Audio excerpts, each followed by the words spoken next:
welcome to Sleeping Cerberus ASMR. And today I thought we would take a little flip through the Wario World guide. And now that the game is available on the Switch 2 service, so I thought we'd just take a little look.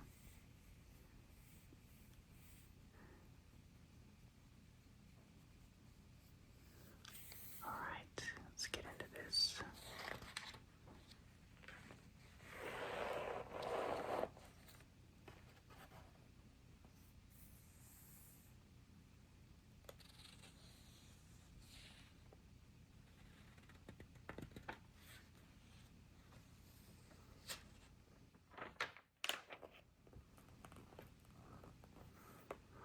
Wario versus the world.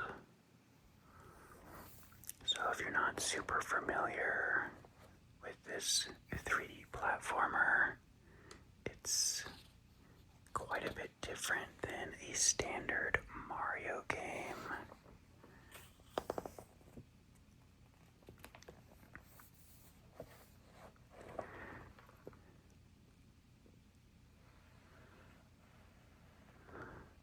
And you can do moves like the Mega Toss and the Pile Driver against enemies. And I'm pretty sure you have all of these abilities from the very beginning of the game, so you have full access to your moves from the get-go.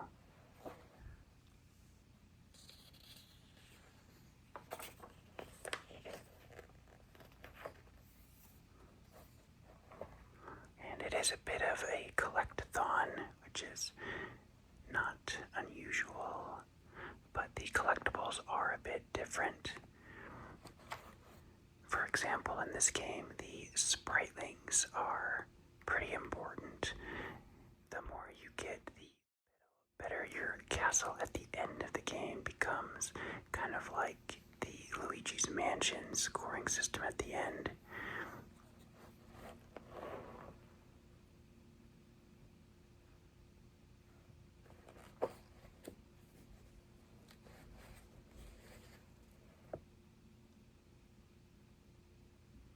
It's just this, there's so many weird elements to this game. The garlic dispenser.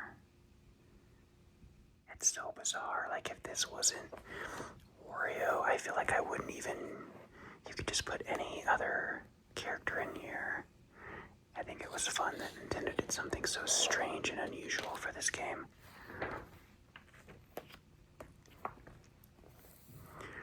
One of the interesting things you could do if you had a GBA and a link cable, you could connect it to your GameCube and you would be able to unlock these demos from the Wario World game. I think that's pretty interesting that you could play some demos. I feel like demos weren't super common back then. And then, if you really liked the demos, you could play the full game if you bought Wario World Inc.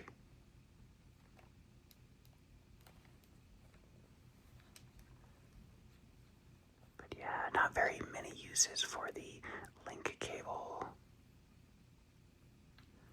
but still pretty neat regardless.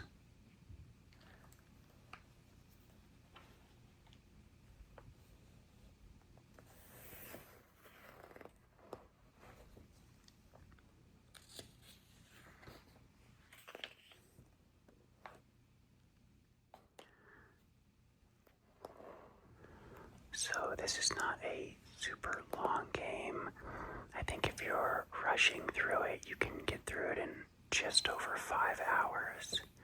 And if you are planning on collecting everything, it'll take you a few more. But yeah, not a super long game if you wanted to check it out now that it's available. I'm curious how people feel about the game who never played it before, if they think it's fun or not. I think this would be a really great game to have an enhanced, remake, maybe add a few additional stages and some quality of life improvements. I think it would go a long way. So hopefully a lot of people check it out and drum up some interest for another Wario World game. That would be super fun. So first up we have Excitement Central.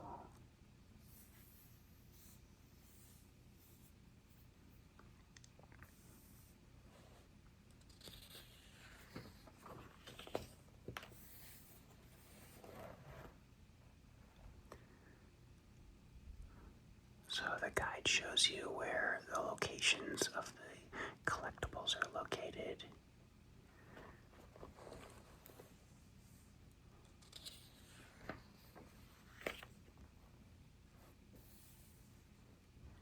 And the first world in this game is pretty a standard, green, foresty type level, but as the game goes on, it gets a little bit more bizarre and interesting, I think.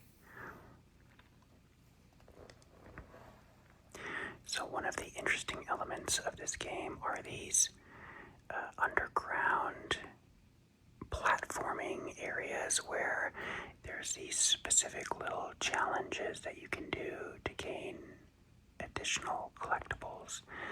It's a little bit like the Mario Sunshine levels where you're just separated from the regular game to do these little extra challenges that'll get a little bit harder as the game goes on.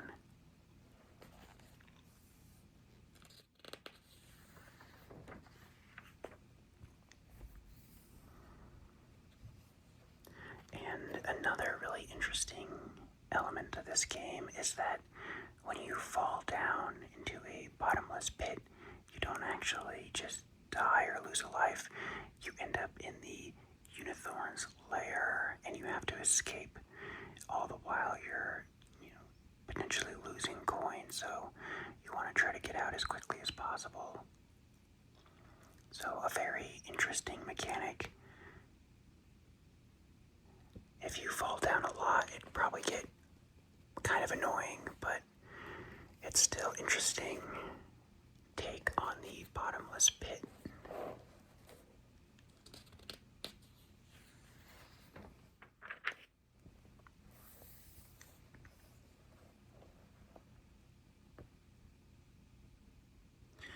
So the first major boss battle is this reptilian Goliath type character. All the bosses are pretty strange and unusual. I think that's really awesome that they just kind of went all out with the bizarre creatures and enemies.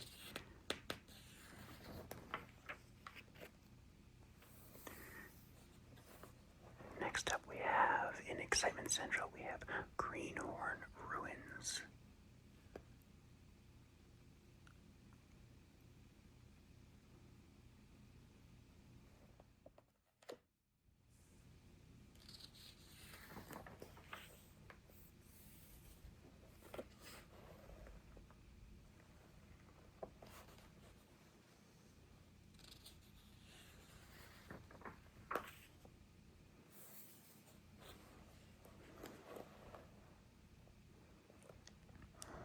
Look at all that stuff to collect.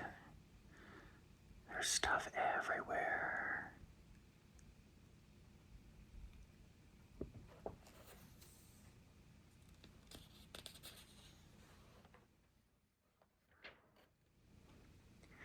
These little glue globs were interesting. You could climb on them and orient yourself around the orb to jump in the correct direction.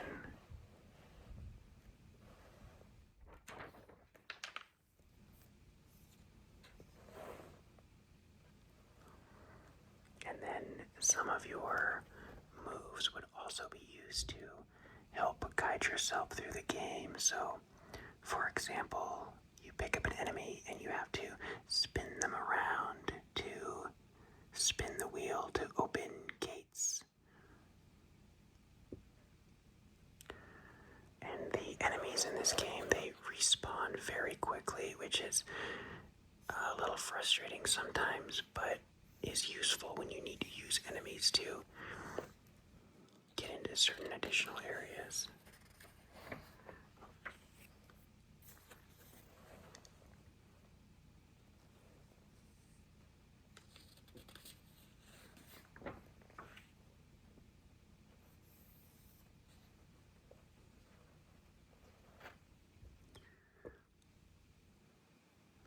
The next boss in a sand sinkhole.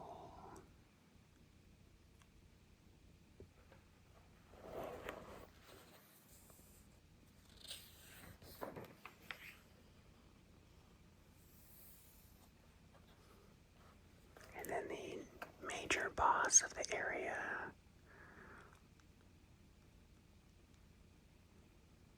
It's like this dinosaur type creature. And what you really want to do, it lays it out right here, is what you want to do is grab the glue glob on her tail, and when you're high above her head, you ground pound. So, spin around, grab her tail, and then you'll be raised above her and ground pound to do damage. The Spooktastic World. Alright, so things are going to get a little bit more bizarre now as we enter Horror Manor. I love all type of, spooky type of themes in anything. That's totally my jam.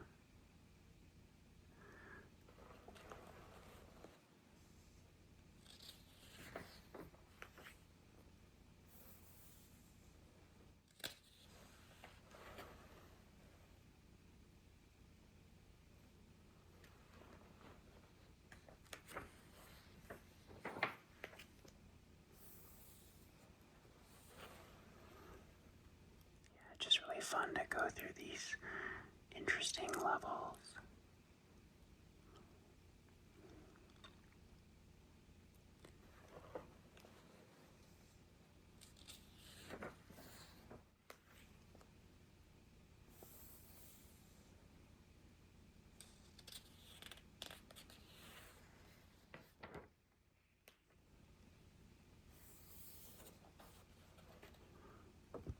The next boss is the Brawl Doll.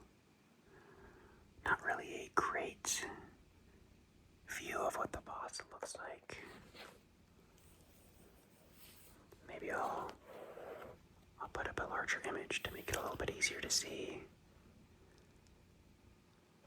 But just kind of like odd, creepy looking bosses. I think that's so interesting.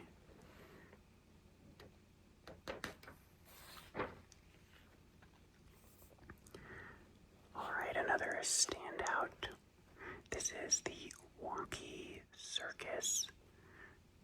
Another fairly unusual theme for a level.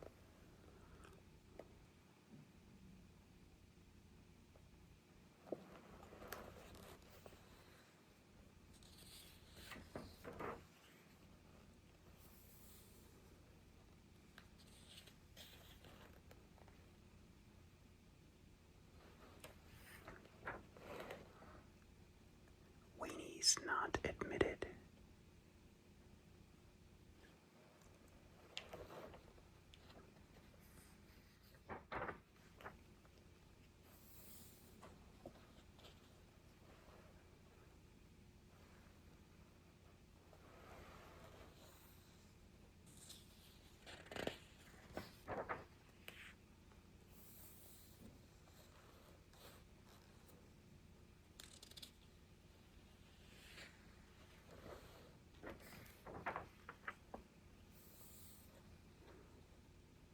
just, these levels are just so dense with stuff everywhere.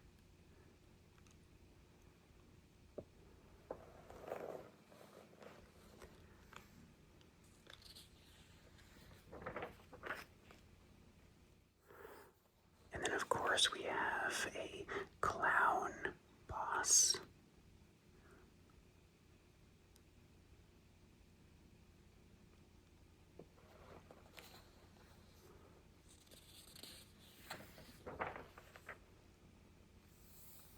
And then the main boss, the dual dragons.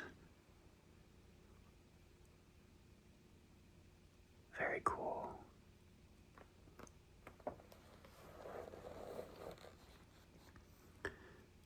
Thrillsville.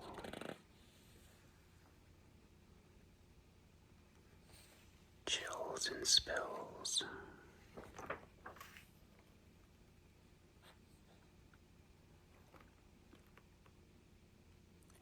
And then we have a little bit more of a standard snow and ice theming for the next area.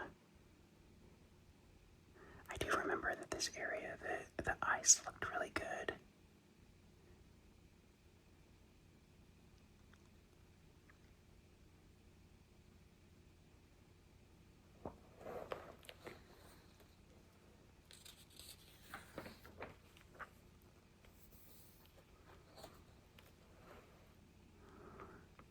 And then as you were dropping down here, you'd have to make sure this was something that was easily missed here.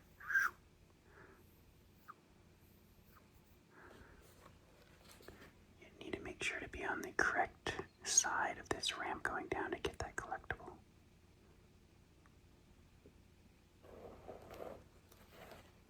Yeah, right here, down here.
Here we have another easily missable collectible as you're going down this steep hill right there. Number 8.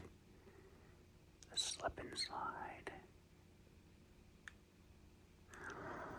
Alright, here's another creepy boss. The Winster. I mean, even this image right there, like, that is spooky, man. Look at that creepy thing.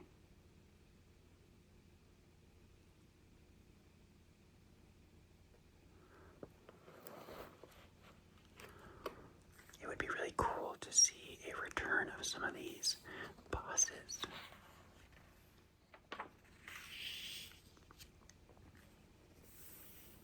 And now we're moving from the winter area to Beanstalk Way.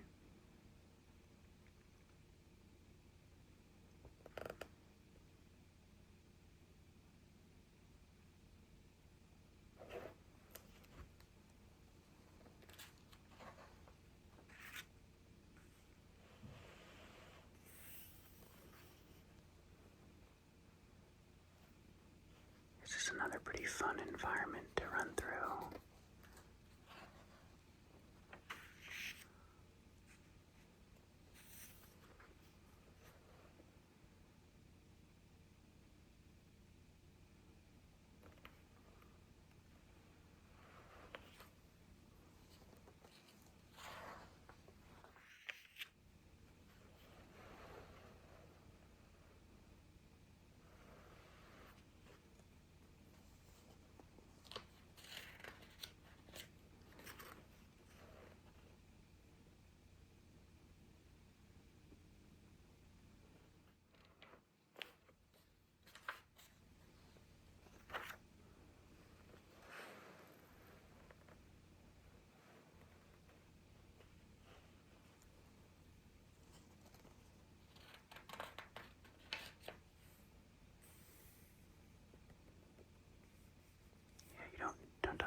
Sparkleland, we have Mirror Mansion.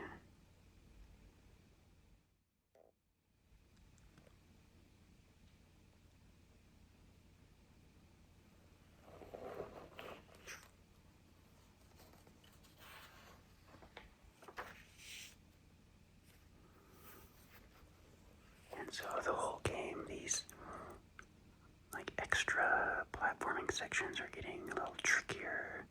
Like this one, there's these rings that are rotating, and you have to platform across them.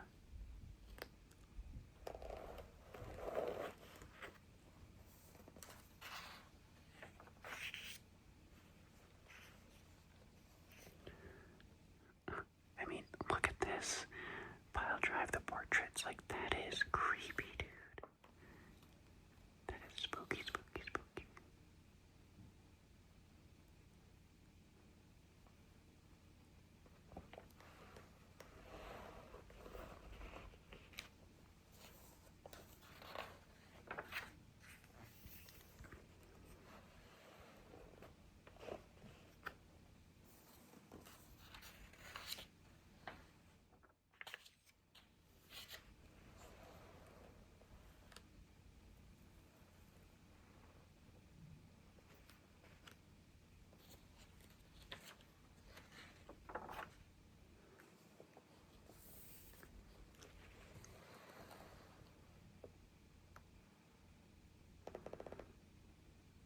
Another weird, kind of creepy looking boss. Like, look at that guy.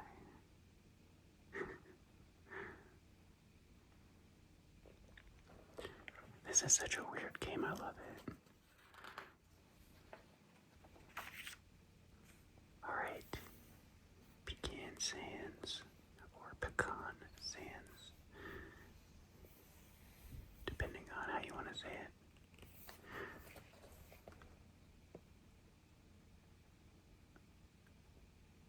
That's an interesting picture.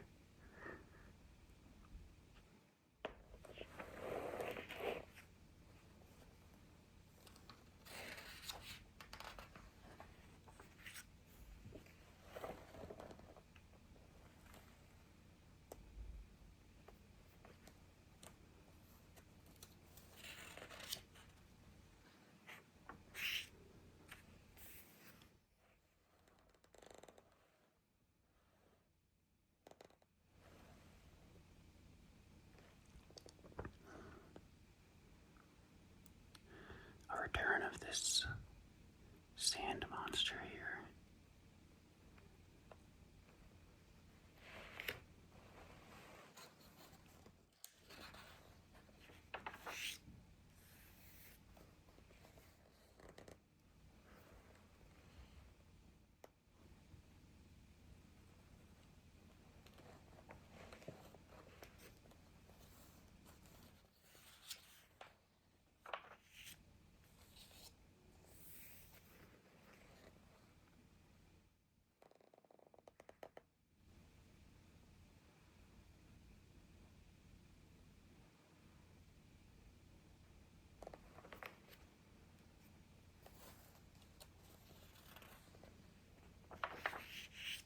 Alright, we're already getting really close to the end of the game now.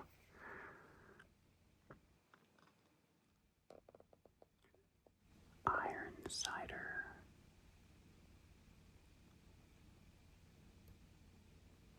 Stone fists.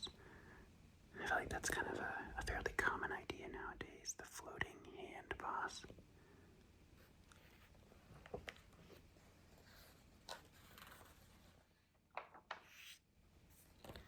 And then in Sparkleland, you have Captain Skull's Showdown.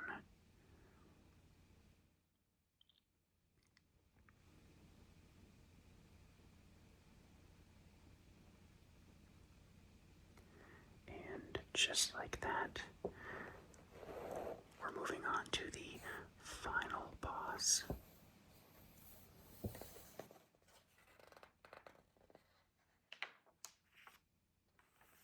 The evil Black Jewel.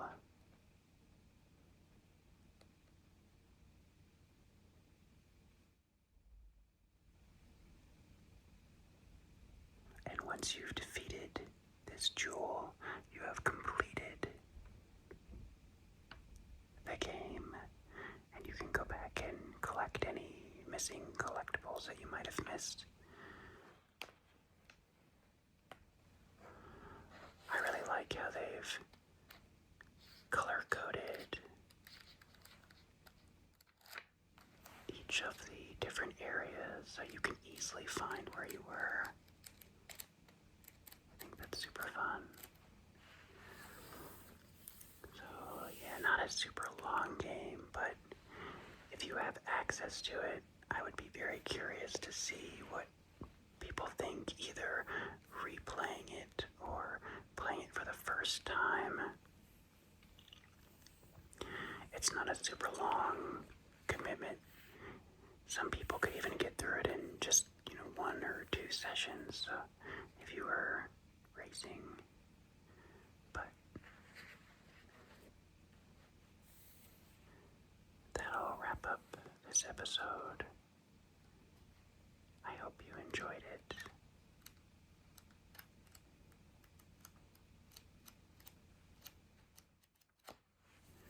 And until the next one,